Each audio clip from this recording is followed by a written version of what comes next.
War in Nogorno-Karabakh, easy for you to say. Armenia and Azerbaijan are on the verge of all-out war. There's already been hostilities exchanged, and we want to get to the bottom of why this conflict has erupted. And is it the fault of the badly drawn borders left after the collapse of the Soviet Union? I've got Mac with me once again. Mac, thank you for Hi joining me. guys.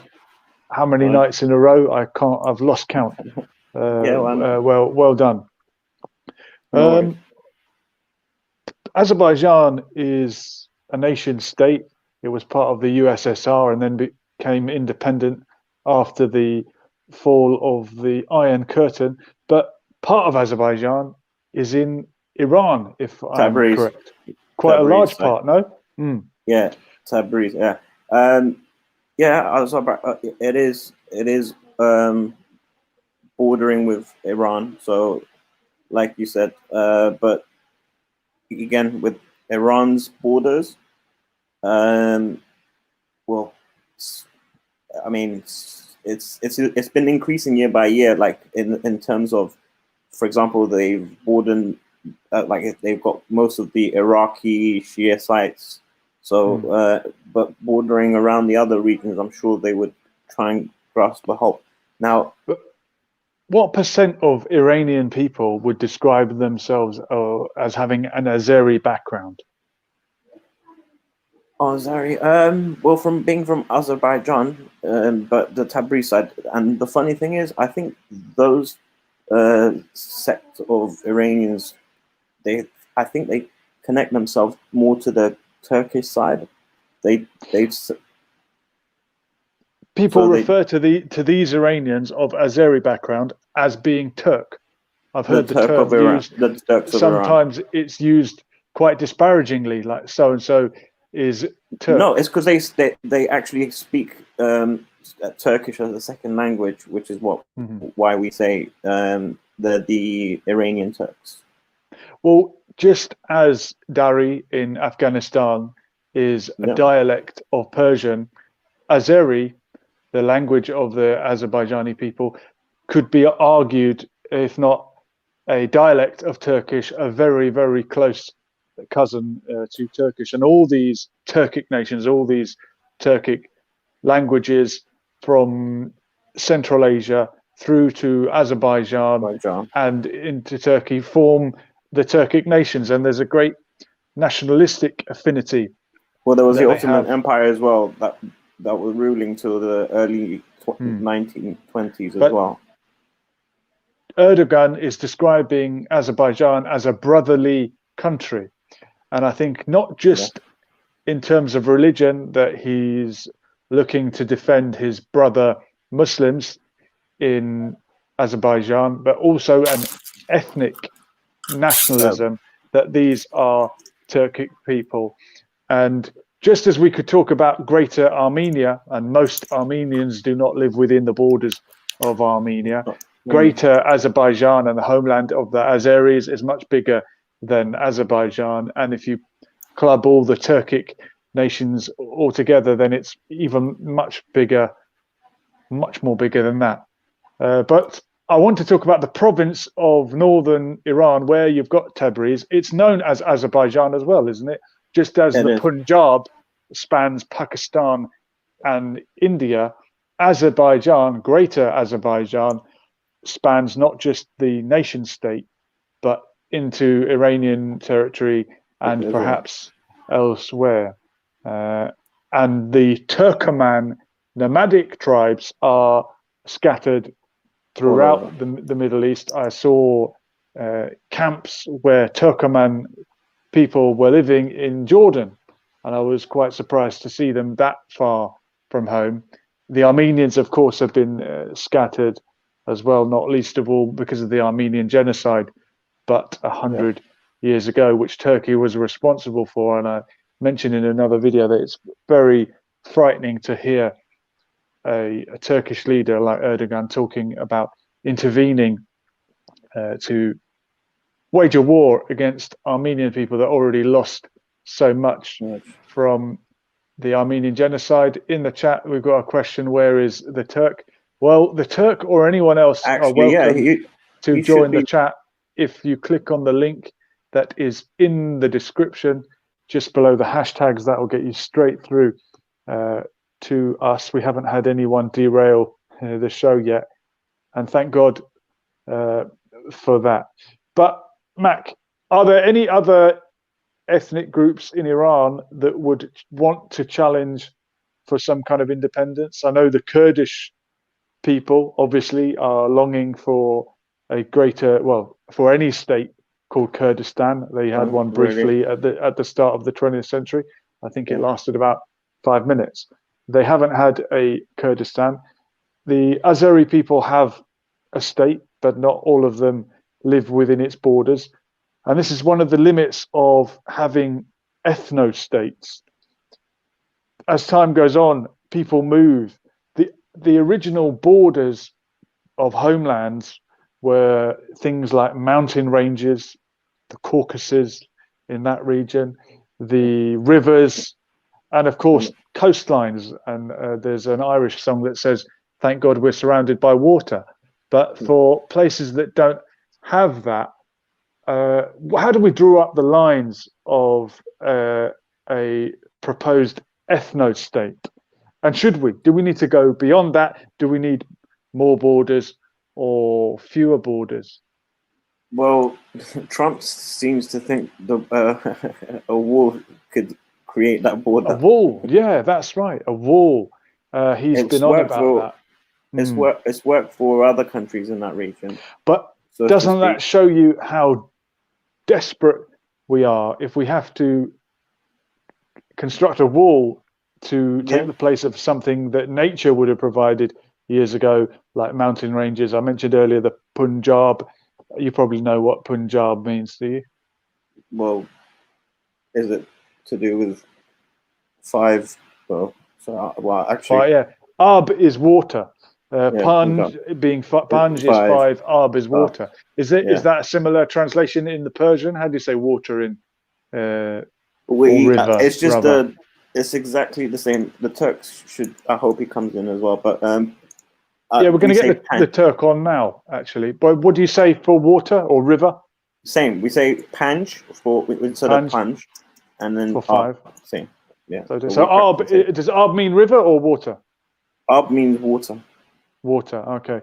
I know in Indian languages they say pani as well, but I don't know if that's informal. I'm going to get the Turk on. He's joining us now. By all means. Why not? As we're on the topic. Welcome, Turk. You're now live, and we're looking at your. How you doing, buddy? How's it going? Hey, man. Hi, guys. I can't. I'm laying down, so I don't want to be in my disguise. No problem. That's all right. We can hear you. In fact, you're very loud and clear, which we like. Okay. Bill Fence, appropriate name, is saying, doesn't Pakistan have a wall? Well, Lessons for Life has a fence, and that's Bill Fence. Does Pakistan have a wall?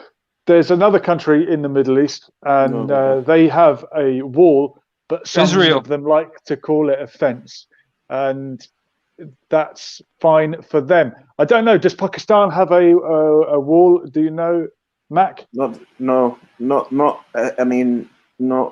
that I'm aware of. Maybe against Bangladesh, or was it? I don't know about that side. No, well, they don't need a wall against Bangladesh, as Bangladesh is far away. Kashmir. Yeah.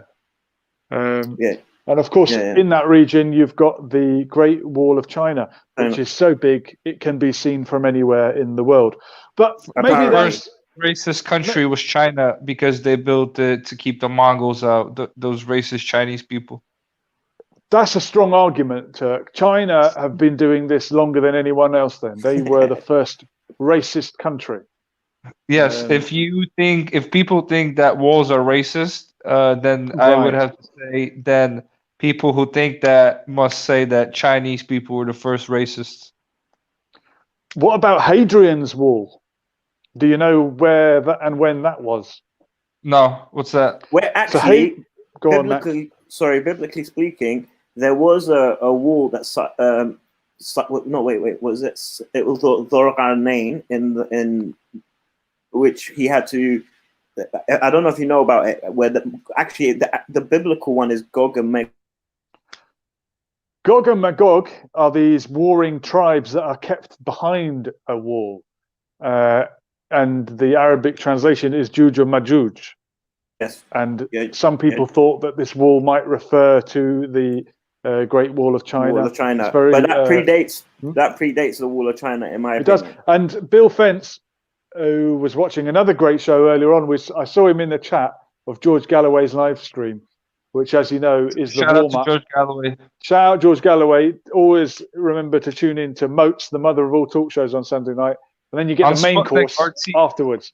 That's correct. And then it's straight on with the main event, which is the Lessons for Life live stream. But Bill Fence has got it. The Romans built a wall to keep the Scottish, out of England or the Kingdom of Britannia. So they felt that the wild, primitive Scots were not welcome in England, and they kept them out. So I don't know who did it first. Maybe some historian can tell me which came first. Gog and Magog the Great Wall of China. Well, okay, you're going straight to the Bible, Mac. I know you're a Bible literalist, and that's fair enough. I think Hadrian's Wall might be before the Great Wall of China. I don't know. What do you think, Turk? I think it was the Chinese first, and I also think the egg came before the chicken. Well, Muslims would say to you the first wall was built by Abraham, and that was the wall of the Kaaba. There you go. The wall of the Kaaba being the first, built by Abraham. Or Ibrahim. Wow. Castles and old cities are racist in that case regarding walls. Yeah. And around the castle, they used to build they used to dig the moat that would. Oh yeah, with the people would fall into. Alligators. And then there will be a bridge that they would lower the bridge, lower it. And even over here, Priti Patel was thinking, what were they trying to build to keep immigrants out? A wave machine on the south coast to repel the immigrants and refugees and asylum seekers. Wild. That's wild. Back to France. So wild thought. You've got to think outside the box. I can't believe she said that. If she said that, actually, she thought about creating a wave machine. Some people accuse her of creating a second wave machine, but we're not talking about that topic tonight, gentlemen. While I've got you here, what do you think is the worst drawn border in the world? There's one in Chile. So there's some country that basically they live next to the coast, and this small country just borders the whole coast, while the other country is like maybe a mile away from the border of the coast from that country. Yeah. I would say that would. I don't know the exact name of it. Chile has such a long coastline, and it's one of the only countries to have the majority of its coastline below sea level, which is actually amazing when you think about it. But I'm thinking of these countries that have perfectly horizontal or straight lines drawn on them.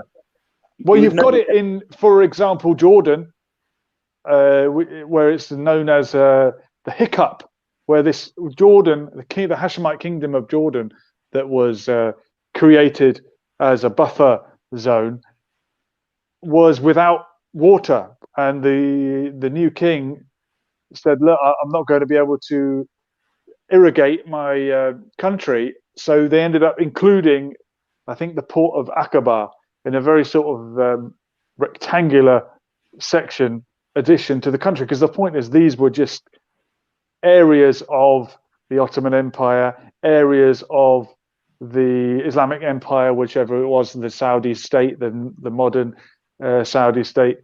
They were just carved up by the imperial powers who had dominion and then left with that power vacuum. So I can't think of a worse example. You've got places like Nigeria that are Muslim in the north, Christian in the south. Some people think that that's a terrible idea to have a country half Muslim, half Christian, and you're going to end up with wars. But if you just chop countries up into little ethno-states, won't that encourage war between the new ethno-states? And they'll try and chip away at it and grab a piece here. And you can talk about the occupation of Nogorno-Karabakh because it's an Armenian enclave inside Azerbaijan territory. But the people who live there are ethnic Armenians. They're Christians. They have their own language. They are different from the rest of the population. Why can they not elect to join the rest of Armenia, just like Britain voted to leave the European Union, and Scotland could opt to leave the UK if they wanted to? And Amir Reza was talking about yesterday's prank call. That was good. Bill Fence is talking about Gambia. What's the situation with Gambia? I know it's a West African country where apparently there's a lot of untoward tourism that goes on. But I don't know. I'm not sure about that. I would. 33X is saying, be separate and be just would be a good idea. And that's a quote from Louis Farrakhan.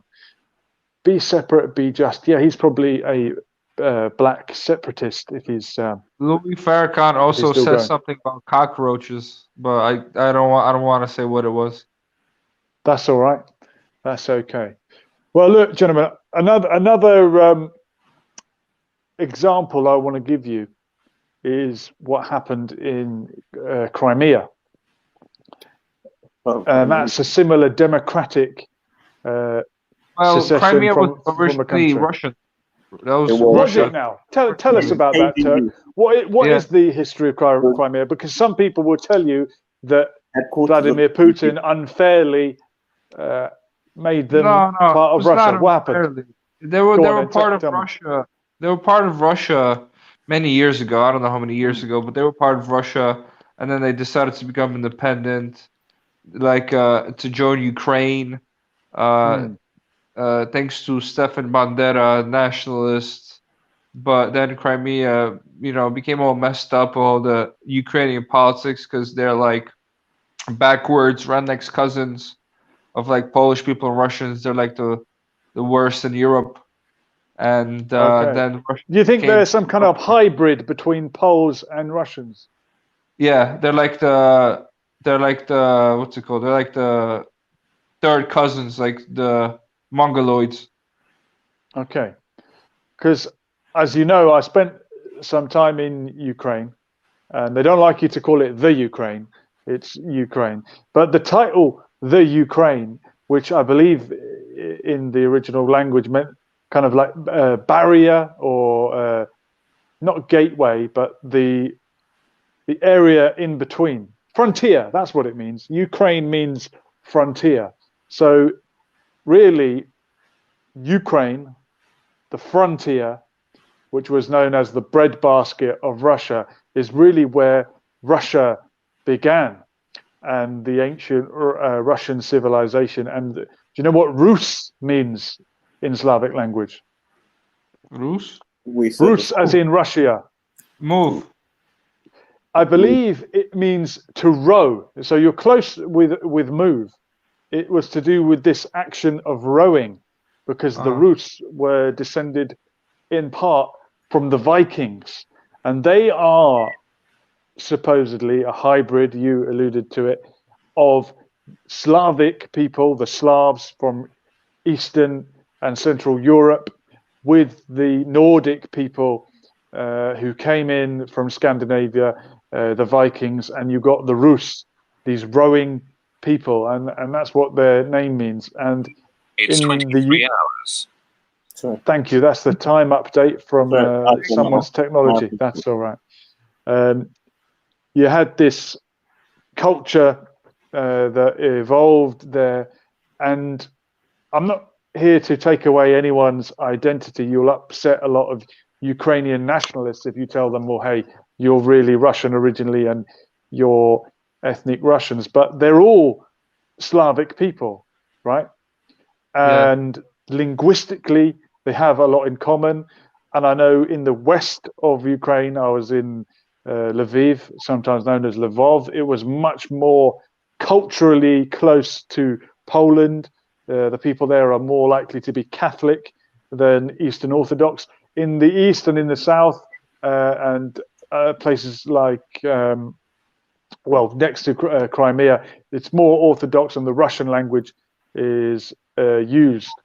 So really, from east to west, Ukraine is kind of like a spectrum going from European Ukrainian nationality and identity through to Russian. So it's hard to draw a line. It's hard to draw a border. Has Lessons for Life talked about the new war that's going on with Armenia and Azerbaijan? Well, we've sort of only briefly touched upon it. Turk, and Turkey, who dare I ask, who are you supporting in this? I'm supporting the native people defending their country. Okay, and now who's that in this case? I think that would be Armenia. Okay. If I'm correct. I don't know too much about it. This is like a new topic, and there's not enough talk about it on the news. But Azerbaijan, I mean, how old do you think they are as a country? I have no idea. I do not know anything about that country. Okay, well, the facts on the ground, as I understand it, and as we go, we'll learn more, are that Nogorno-Karabakh is a majority ethnically Armenian enclave with a degree of autonomy that has been granted to them. That autonomy has been brought into question of late.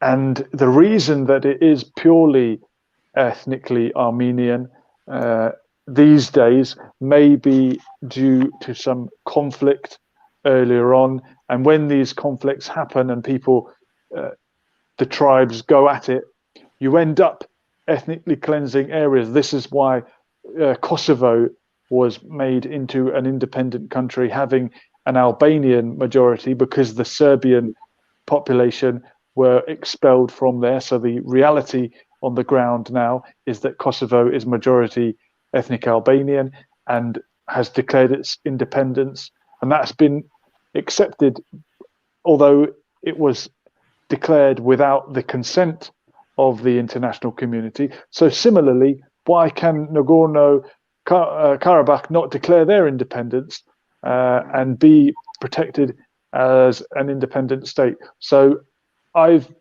done a couple of videos on this topic already, and it may seem that I am being very biased in favor of the Armenians. My heart is with them in the sense that you said they would appear to be the original inhabitants defending their land, just like many ethnic groups that and struggles we could mention around the world. But as with anything, it depends when you start the clock, and you can keep going back in history, keep going back in history.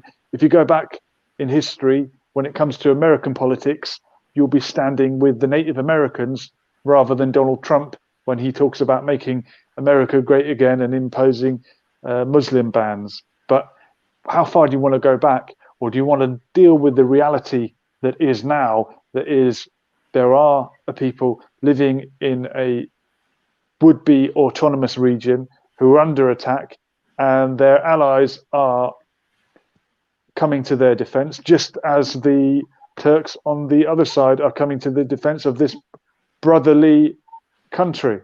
So you're with the Armenians, Turk? Yeah, I'm against aggression, and I'm against Turkey invading Greece as well. Absolutely.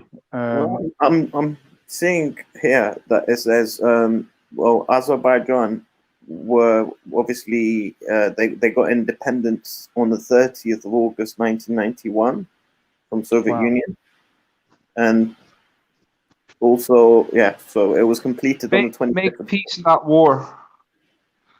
No, of course. That's a very fair slogan.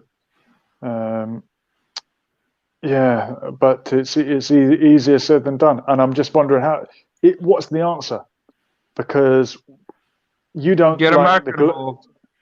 Get America involved. That, as it was once said, that America is like a lifeguard. A lifeguard, a fat, overweight lifeguard that only jumps into the pool to rescue hot blonde women, whether they're drowning or not.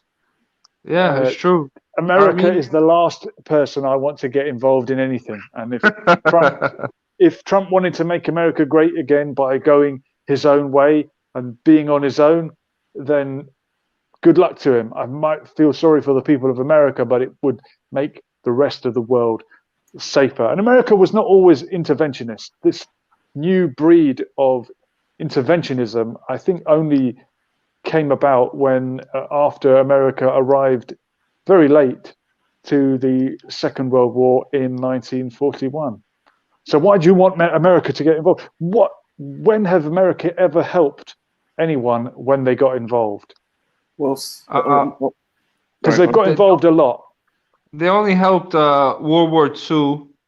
That's when they only helped, but they can help. I'll give you that one. Stopping the war. They can stop by stopping the war between the two countries. You know, they can make peace talks between them, because the Great White Hope, Donald J. Trump, the 45th president of the United States history, he did make peace in the Middle East not too long ago, and the media is not really talking about it. So, you know, anything's possible with him. And you're so hopeful about the Great White Hope, as you call him. He will survive. Yeah, maybe he will. Basically, I think what the downfall is, where it all stems from, is going back to 1991 when the Soviet, obviously, Union were in charge of both of them, and since then, I believe, connecting the dots myself, I think they've both been trying to get their own independence ever since. And obviously, one area gets bombarded, then one blames the other and starts bombarding the other. So it's a kind of a back and forth game, like. But I guess that was because, I mean, being under the rule of the Union, they would have the overall say, wouldn't they? But now, because it's an autonomy, they're becoming their own autonomy kind of country. And a good friend of ours, Jamal, who's from Uzbekistan, I recall him saying that when the Soviet Union, or rather probably the Russian Empire before the Soviet Union, because don't forget, the Soviet Union inherited the Russian Empire, and that is why places like Kazakhstan, Tajikistan, Uzbekistan, all the stans, all your favorites, were part of the USSR, not because the Soviet Union had an expansionist program, although it may or may not have. It inherited these places because they were part of the Russian Empire. And Jamal said that the borders were drawn up deliberately so that they wouldn't be completely contiguous, so that what became known as Uzbekistan, as a Soviet Socialist Republic, would contain enclaves of Tajik people, and vice versa. Parts of what became Tajikistan would contain enclaves of Uzbek people, and he had I think he had relatives from Samarkand who would have spoke Tajik, whereas the main language is Uzbek. It's almost like the gerrymandering that happened in the north of Ireland, if you know where that is and what that is, but sort of in reverse. And I wonder, was this to avoid having a Soviet Socialist Republic with a completely homogenous ethnic identity? Because it wouldn't be long before they would rise up and say, right, we want Uzbekistan for the Uzbeks. Similarly, in China, apparently in the areas where the Uyghurs are populous. These are the Chinese Muslims. You have the Chinese regime trying to inflict not only the Han Chinese culture, but transplanting their population into these areas. In fact, forgive me, I think I may be talking about Tibet. In Tibet, the policy has been to transplant Han ethnic Chinese into Tibet to sort of even out the ethnicities and avoid having a separatist enclave. And the West loves to back Tibet and the Dalai Lama because they're a thorn in the side of China. So that they're all at it. There are many countries that transplant their population. Well, not many actually, but there are notable few that transplant their population into certain areas in order to change the demographics on the ground. And one example would be Turkey in the occupied north of Cyprus. Turkish settlers were brought in to change the demographics, change the facts on the ground. Yeah. So, and it is a war crime to transfer your population into war-won land. But this is what happens when you have the so-called two-state solution. It's never a solution. Armenia and Azerbaijan are countries.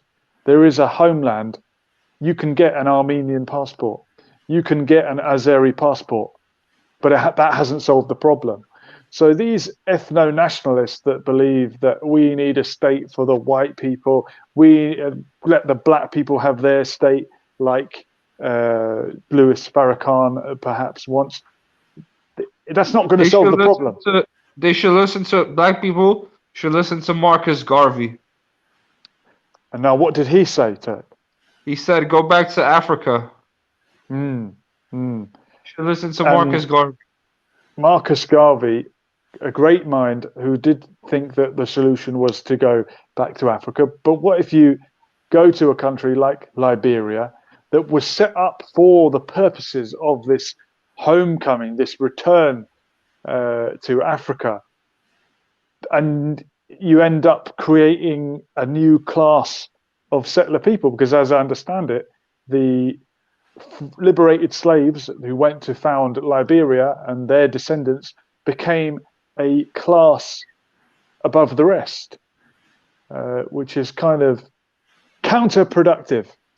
Bill Fence is saying you could argue the reverse in the Western world is happening. What do you mean by that, Bill Fence? How is the reverse happening in the West? I presume you are talking about immigration, but how is that the reverse?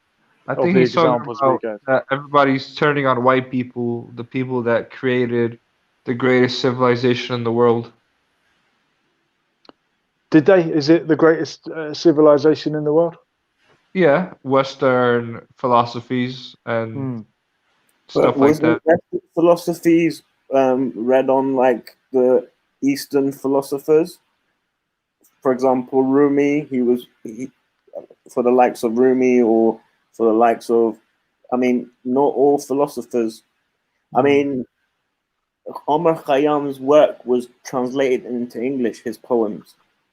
That doesn't have borders. So the likes of Abu Sina, who they transliterated as Avicenna to try and give him a Western sounding name, was a Persian philosopher. I'm sure Mac is going to tell you that the Persian culture was the greatest empire, greatest civilization of all time. Yeah, it was at one point. When you say that the Muslim Brotherhood. Okay. Well, the Muslim Brotherhood is a long way down the line from the great Persian civilization. The Muslim Brotherhood began in Egypt, inspired by the writings of Sayyid Qutb, I believe. Bill Fence is saying Burma did move mass amounts of people. Yeah, there's been a lot of maneuvering happening in Burma or Myanmar. There's been masses of Rohingya Muslim refugees fleeing from persecution in Burma or Myanmar into neighboring Bangladesh, which is a Muslim state. Therefore, you would think it would welcome their Muslim brothers, but they didn't really welcome them that much. And you could say, why should they? If Bangladesh is for the Bangladeshis, why should Rohingya Muslims have to go and live there just because they're Muslim and the Buddhist country that they live in is beating the whatnot out of them? Because one can't tolerate the other, to be honest. One, for example, if a Buddha was to a Buddhist, sorry. Actually, Buddha could have been a prophet. Let's say a Hindu worshipper. But okay, Siddhartha Gautama, who became known as the Buddha, the enlightened one, could well have been a prophet. But we'll probably do a whole show on that, Mac, before you go off on one of your train of thought switches. Burma, give it to me. Yeah, staying on topic. Well, they're not Muslims, well, Hindus won't get along because, from a Muslim point of view, these are extreme Muslims. That, as in, when I'm saying they won't touch anything but halal meat, right? So they would prefer. I'm being serious. If you were going to like. It's even like this. Touch anything about subways. I've seen a Hindu person come in and say, you know what? Because you've touched meat, you change your gloves. I won't have that. Does that make sense? Okay. By the way, in Burma, it's Buddhists oppressing Muslims. There's no Hindus in the mix. Yeah. So if there are, it's very few. So if a Muslim wants to eat meat, they're going to be anti doing any slaughtering or any sort of. Because, for example, they might find a cow holy, as like Hare Krishnas do, whereas we would obviously cook them and eat them if we're not a vegetarian. Got a chat. Rohingya Muslims are willing to live anywhere. They are refugees. That's from 33X. I'm not sure why it's not appearing on the screen. Maybe we're being censored. A lot of people are complaining about censorship on here, but it's not me. It's the algorithm, or I should say the Al-Khwarizmi, who was a great Persian mathematician. Slash Arab, possibly. Oh, really? Where was he from? Any words that attribute with al at the beginning of it tends to be. I know, but of course, as Persia became Muslim, the language became Arabized, and you started using Arabic words in the vocabulary. But it doesn't make Rumi or anyone else any less Iranian or Persian. While we're on the topic of names and borders and places, tell me one more time the difference between Persia and Iran, because Persia is only part of Iran, isn't it? No. Persia. Fars, the province of Fars, is an ethnic region of Iran. This is Zamina Fars, which means the land of the Fars. But it's Pars in actual fact. It's Pars, Khadija Fars, which is the Gulf of. So as the Islamic conquest came, no, Turk, if you're quiet for a while, just mute your mic so we don't get too much. Same with you, Mac, and we'll mute when we don't talk if we can. Persia, as it was known, or Pars, many of the names of places in there, such as Asfahan, would have had Persepolis. Persepolis retained the P, right? That's the Iranian pronunciation, Persepolis. So the P changing to an F was because the Arabs don't have the word, the letter P. Is that correct?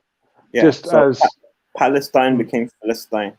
Well, Palestine didn't become No. Palestine. The Philistine. It's the other way around. Yeah. People do say, how can you be Palestinian if you don't have the letter P? But language changes, and it was the Philistines that became known as whoever else. But I want to talk about Iran and Persia. So Fars or Pars was a region of Iran. What other regions changed? What other names and words changed? I mean, the region that you're called, Fars. I mean, the borders of Fars wasn't that big in the early 19th century because of the Ottoman Empire, wasn't it? Yeah. And that's where Azerbaijan, they speak Turkish, and obviously, like you said, north of Cyprus as well, and as well as that, Turkmenistan. So there's a few countries that are still speaking, I think, the Turkic languages, yeah. And these Turkic people emerged from Central Asia, really in the Mongolian region, and hordes of them invaded other lands, and they made it all the way to Asia Minor, which we now call Turkey. But of course, that was an ancient homeland for the Assyrian people, for the Armenian people, and the Greek people. And if Turk says that he is on the side of the original inhabitants of people, then he's got to really feel for the ancient Greeks who lived in Asia Minor and were expelled and were forced to live as refugees.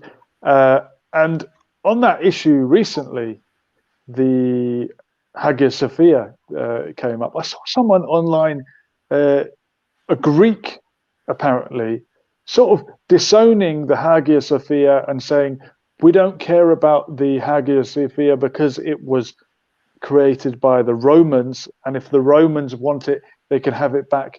Go and ask Italy how they feel about the Hagia Sophia, because it's nothing to do with us. Now, not only was the Hagia Sophia converted from a church into a mosque, at some point it was converted from a Catholic cathedral into an Orthodox cathedral, or was it vice versa? I mean, it had been in the hands of both. And prior to the Great Schism in the year 1150, what year was it, Mac? You were telling me the other day. But the Great Schism that happened around 1,000 years ago, which split Christendom down the middle, east and west, and you've got the Roman Catholic Church in Rome and what became known as the Eastern Orthodox Church in the east, which was ruled from Constantinople, Constantinia, after Emperor Constantine himself. This was the Byzantine Empire, and they still considered themselves Roman. Church. Yes, but their followers, their inhabitants, Roman Catholic. No, Eastern Orthodox, but they were part of the Eastern Roman Empire. And the Greek-speaking population of Turkey, of Asia Minor, and there's only maybe sadly, a couple of thousand of them left, including the Patriarch of Constantinople, refer to themselves as Rum, well, they're known in the Turkish language as Rumlar, as Romans. So they are really remnants of the Roman Empire, and the Greek and the Roman Empire overlapped. And again, you've got this sharing of DNA, sharing of culture, and getting some kind of a hybrid. But sharing years of later, DNA is haram. Why do you say that, Turk? Do you want to marry your cousin? Definitely not. Well, then you need to share DNA with someone else, don't you, and create a hybrid with a better immune but I'm system. saying, like, not with your direct family, but like maybe different clans within your country, you know? But where do you draw the line for your country? This is what this debate I is would about say, tonight. How big? Everyone seems racist that way. If everyone decided to it's marry too their own far, kind, because it's too close. Has to be different clans. Can't be within the same clan. But how do you think clans were invented? Yeah, How I know. did clans Like, happen? yeah, I Through know. First, it interbreeding. started with 2 people, and then they started, reproducing and having mongoloids, and then eventually we got I think to the word you're looking for is 23. mongrels. Is Yeah, when mongrels. you Then when eventually you we got crossbreed. to, and then we got to 23 chromosome people. Yeah, well, genetics is a fascinating thing, and there are people that will tell you that race is nothing but a social construct. We might as well address that issue.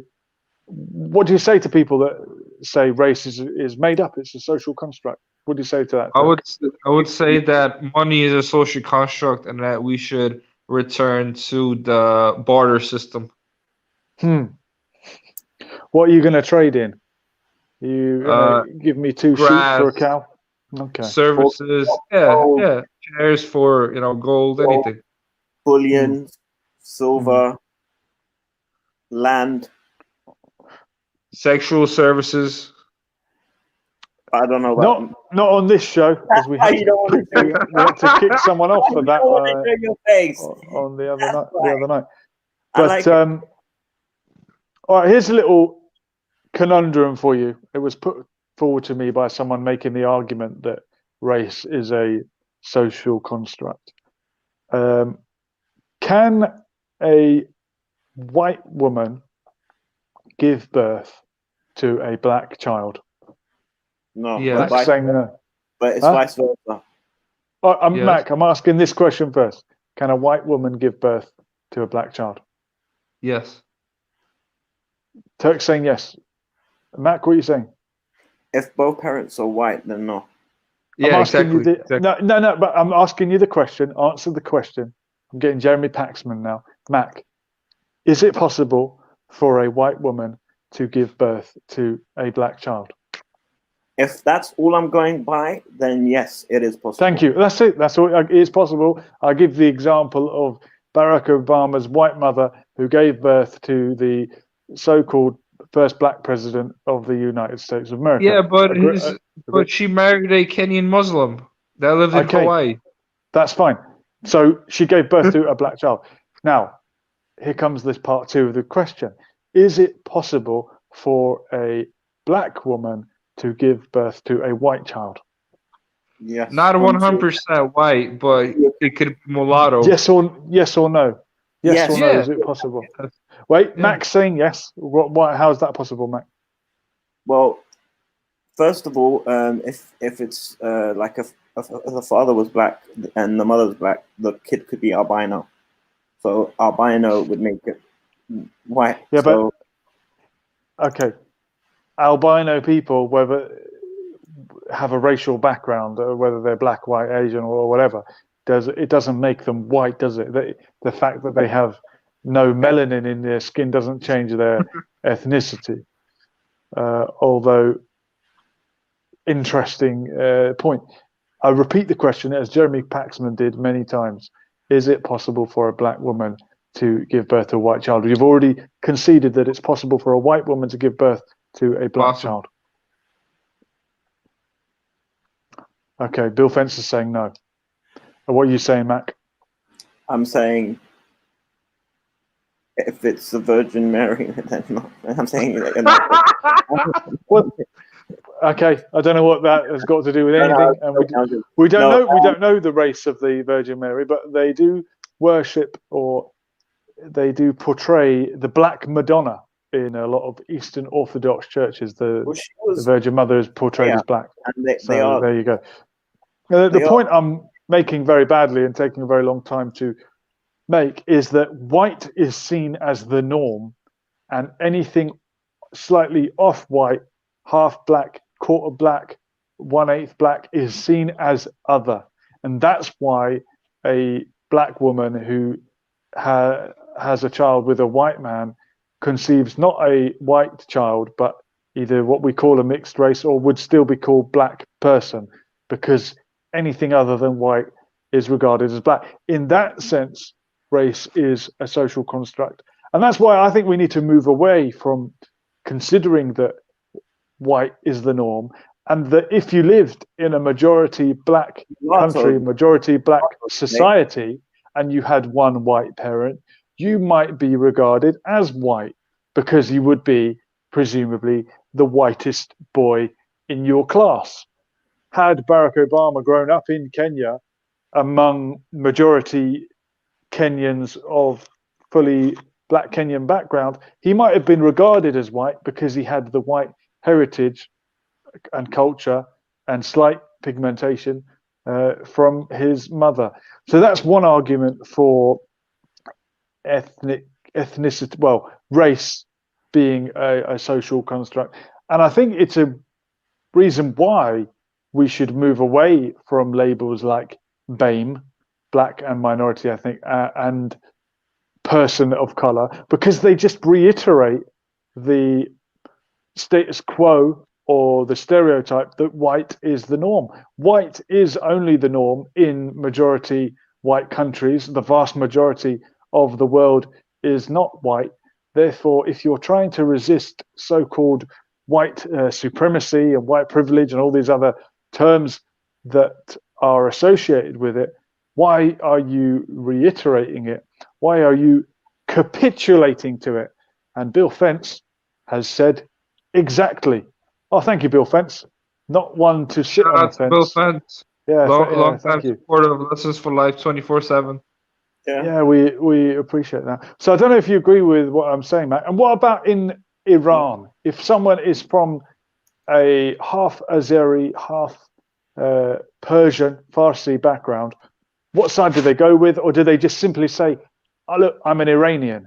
And wasn't that the point of the Iranian label, to say, look, we might be from Pars, we might be Kurdish, we might be Azeri, but we are all Iranians. Just like in America, you're African American, you're Italian American, you're Irish American, are all Americans. Wasn't the point of it to come up with an all-inclusive label?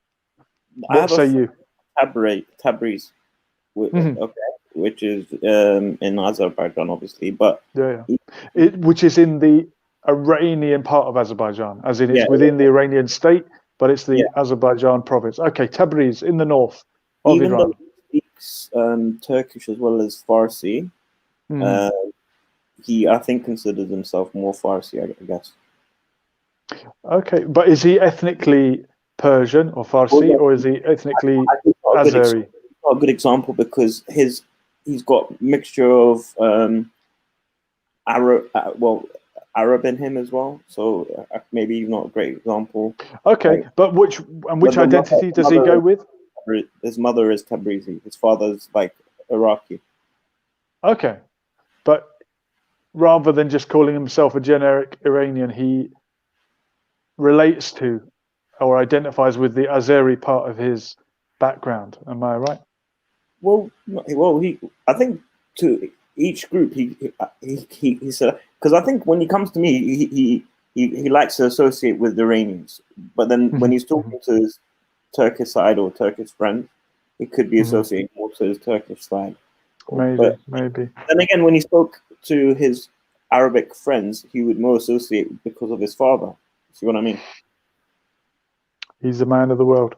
It's going to be interesting in the Scottish election. We've got a second Scottish independence referendum coming up. I hope you guys become independent. You're hoping that Scotland leaves the UK, Turk. Why do you hope that?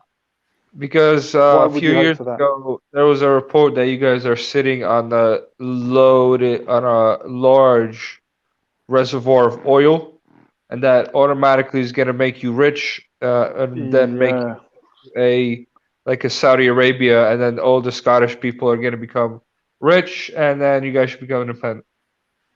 Hardly a good idea for non-renewable fuel. Right, we've got a name. Oh, someone called Naveed just tried to join the chat, but then they disappeared.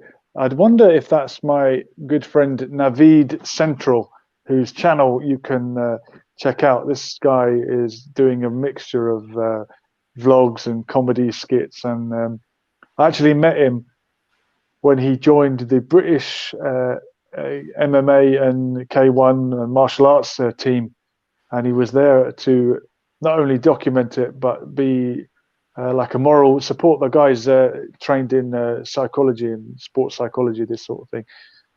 So check out Naveed Central, but I don't know if that was Naveed Central who was trying to jump on, but he's gone anyway. Look, gentlemen, we've done it again. Thank you, Turk, for joining me. Closing comments from Turk. Is there any message you missed that you wanted to put across that you didn't get a chance to say? Well, once again, I didn't get a YouTube notification that you went live, so that's a problem. Sorry, man. It's not your fault. I hope YouTube fix that soon. Thank you. That's the algorithm. Any chance I can. And Great White Hope is gonna make it through, and that's it. You're gonna make it through the night. Yeah. All right. What is it? Well, that's like 11 more days till he fully recovers. Yeah, we'll have to do a whole show on. He lied about it, apparently. Either he lied about it so he could make a miraculous recovery, or maybe someone had poisoned him. I'm surprised he hasn't blamed China. Or he actually called it the coronavirus. I think he said, "Yeah, I've recovered from the coronavirus, or whatever you want to call it." But he didn't do his usual shtick, which is to say that it's the China virus, the Wuhan virus. Yeah. So maybe. Did you guys see? There's a Saturday Night Live comedy skit with the presidential debate. No, what have they done? It's basically they parodied it, and it's really funny. I've watched like a minute of it. It was really funny, and I gotta finish watching it. You guys should definitely watch it, though. All right. Was it Brothers? They usually the evil one, Alec Baldwin, is representing Trump, and then the evil Jim Carrey is representing Sleepy Joe. Oh, is it? What, have they got Jim Carrey to portray Sleepy Joe? Yeah. He got makeup and everything, and he looks really like brilliant. You know who the best? They did it. Actually, that was Bernie Sanders. Actually, Bernie Sanders is the guy who does Curb Your Enthusiasm. He does that well. Larry David. Yeah, he does amazing. You should watch Larry David do Bernie Sanders. It's funny. Yeah, I've seen all of his stuff and all the Curb Your Enthusiasm, so I know Larry David very well. Yeah. Larry David is a comic genius. Who in the run-up to the election last time, was it Jimmy Kimmel who was doing some very good Donald Trump stuff? I think it was Jimmy Fallon. Yeah, was it maybe one of the Jimmys? But he set up a great. Jimmy Kimmel. Maybe it was Jimmy Fallon. Okay. Well, one of the Jimmys did a sketch in a dressing room where he was sat in front of a mirror. But Jimmy Fallon. Trump. Was that Jimmy Fallon? Forgive me. Yeah. Jimmy Savile, Jimmy Fallon, whoever it was. He brought on the real Trump, and it was sort of looking into the mirror. And it's great when these politicians can have a pop at themselves and they seem a little bit human. And well, he chose his show because he wasn't. Jimmy Fallon was the only guy late night shows that wasn't really just disrespecting him every single time. You know. He had a roast. There's a Donald Trump roast where they roast him, like other celebrities come on the stage and they rinse him for 1 hour. And was Donald Trump there? Was he present? Yeah, they fair, did. That's fair enough. At least you're not doing it behind his back. No, he laughs about it and he taps you, and he claps for you, and he comes up to you. Oh, that's good. They did one for Bruce Willis. You should check them out. They're called roasts. I'll check it out. They did one for Bruce Willis and they did one for Trump. Brilliant. Well, look, gentlemen, thank you so much. And thank you, everyone in the chat, especially Bill Fence, joining me earlier and joining me now. And this has been Lessons for Life, and we'll do it all again soon. definitely live on Wednesday, definitely live on Friday. Anything else is a bonus. If it happens, it'll be at 10 p.m. So make sure you check because the notification don't always go through. We were here and we're gone.